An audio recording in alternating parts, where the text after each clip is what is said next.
Le agradecemos al juez Guerra Álvarez y escuchamos ahora al juez Rangel Ramírez. Sí, ya vi. ¿Qué tal? Muy buenas tardes. Muchas gracias a la Pontificia Academia de las Ciencias Sociales, al Papa, a su santidad el Papa Francisco por la invitación y la organización de esta cumbre. Una de las más añejas y grandes deudas de justicia social que existe en México y en muchos países del mundo es precisamente no solo el establecimiento, sino el cabal reconocimiento y aplicación de los derechos de las mujeres. Por esa razón me permití, creo que no, ya quedó, no funciona.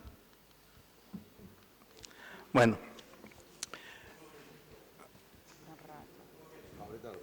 Ok. Ya quedó.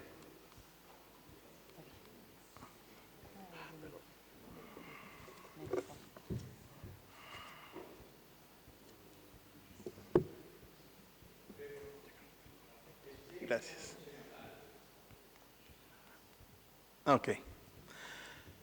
En un reciente concurso para la designación de magistrado de circuito, fue muy comentado que de la primera a la segunda etapa solamente avanzaron puros varones. Esto llamó poderosamente la atención porque se comentaba, porque era lo que había pasado, que las compañeras juzgadoras no habían podido avanzar. Y alguna magistrada sabia comentó que era todavía el reflejo de la discriminación que existía en México respecto de los derechos de las mujeres. Y muchos comentaron, ¿dónde está la discriminación? Si fue el mismo concurso, fueron las mismas bases, el mismo tiempo de preparación con la que contaron todas.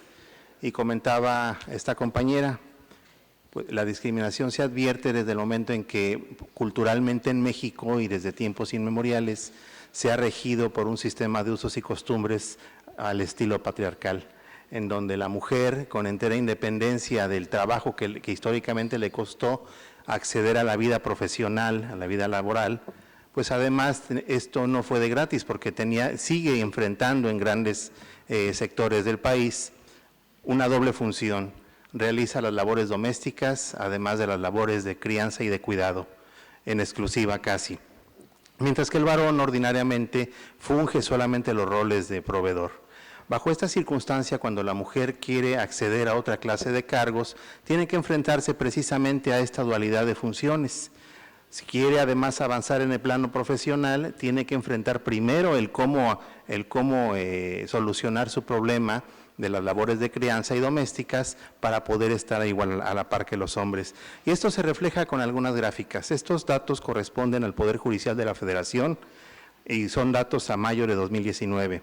En los órganos cúpula del Poder Judicial de la Federación tenemos a la cabeza a la Suprema Corte de Justicia de la Nación, que consta de 11 integrantes, de los cuales en la actualidad solamente 2 son ministras.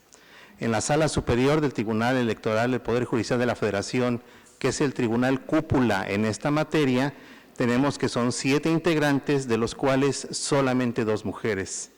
Y en el Consejo de la Judicatura Federal, un órgano híbrido que no es jurisdiccional y que se encarga de la administración, vigilancia y disciplina de jueces y magistrados del Poder Judicial de la Federación, consta de 7 integrantes, dentro de los cuales al igual vemos solamente 2 mujeres.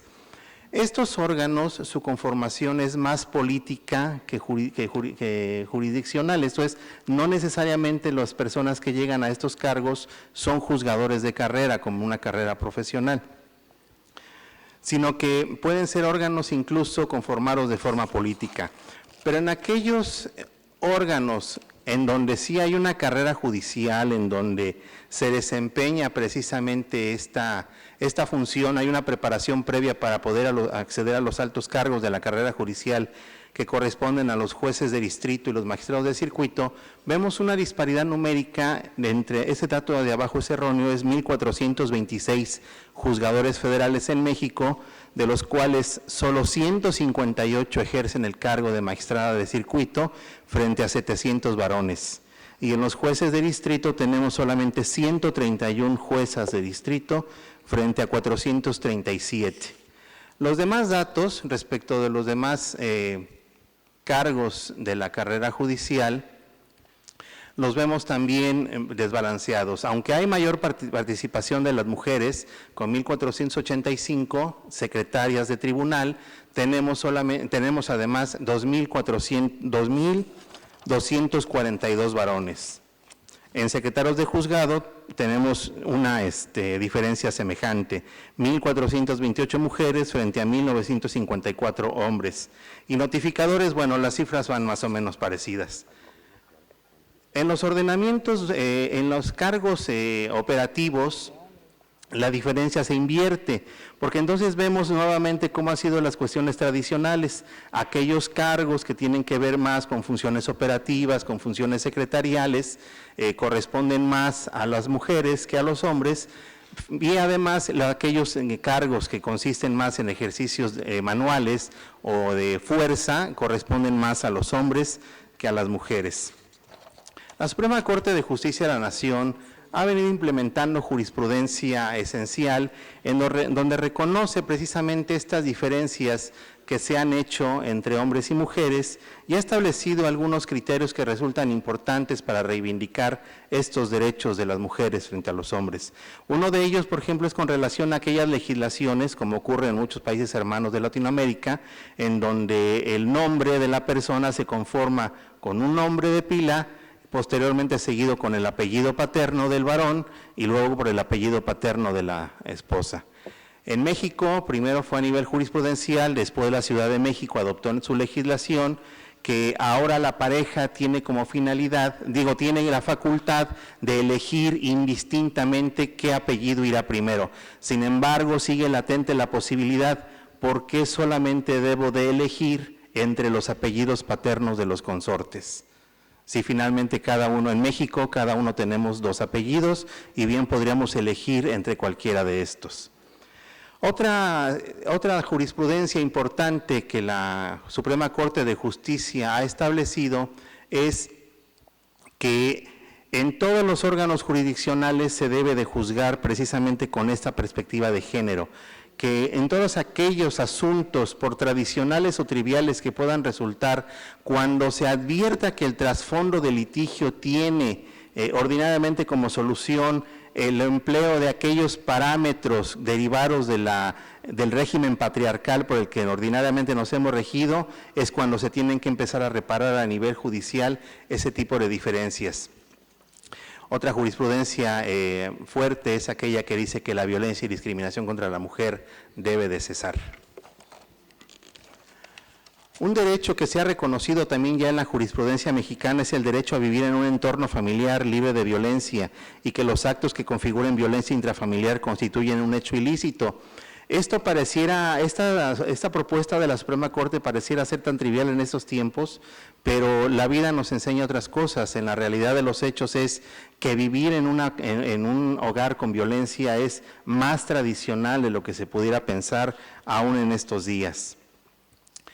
Otra circunstancia que la jurisprudencia mexicana ha tocado es, si bien es cierto el Estado mexicano se conforma por un grupo de pueblos originarios y que a nivel constitucional se ha reconocido el derecho a la práctica de los usos y costumbres de cada una de estas culturas, lo cierto es que estos tienen como límite el que no se afecte la dignidad humana.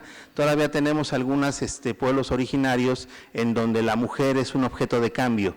Entonces, a través de la jurisprudencia de México se ha impedido que sobre texto de usos y costumbres válidos para los pueblos originarios se hagan ese tipo de prácticas que constituyen una discriminación hacia la mujer. Otro gran logro que han tenido los derechos de la mujer es el matrimonio celebrado bajo el régimen de separación de bienes, en donde ordinariamente, como los bienes que se adquirían a partir del matrimonio pertenecían solamente a cada uno de los consortes, y en el sistema patriarcal esta propiedad ordinariamente era exclusiva del hombre, que era el proveedor, era el único que aportaba económicamente a la familia. Bueno, lo que se ha logrado primero fue el reconocimiento, en caso de disolución del vínculo matrimonial, es el reconocimiento a una compensación para la mujer por los años que estuvieron casados, se ha reconocido al trabajo doméstico, aunque no como una labor remunerada, sí como una actividad que proporcionó riqueza a ese matrimonio y que por tanto debe de ser reconocida en caso de que exista esta disolución.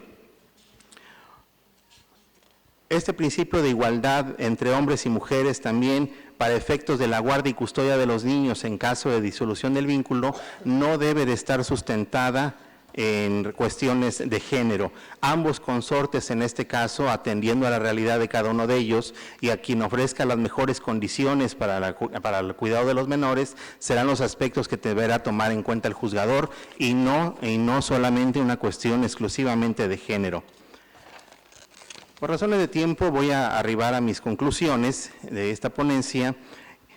Y la primera de ellas es, la equidad de género no implica que se dé un trato igual al hombre y a la mujer, sino un trato equilibrado fundado en las propias diferencias de ambos, que permita a las mujeres acceder y ascender en una actividad profesional en condiciones equitativas con relación a los hombres.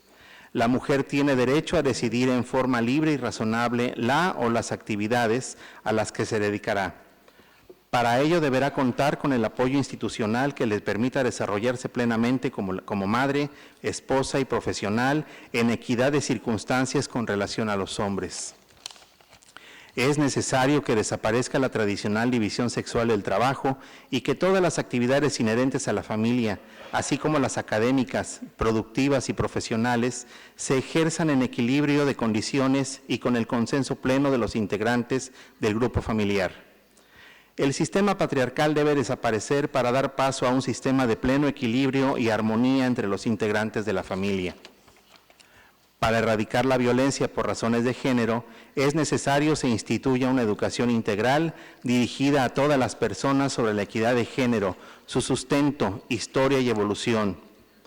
Los integrantes de los órganos jurisdiccionales deben tener una capacitación continua que les permita contribuir a la igualdad de género e interpretar las leyes con perspectiva de género al resolver los asuntos sometidos a su jurisdicción. La familia sigue siendo la célula básica de la sociedad.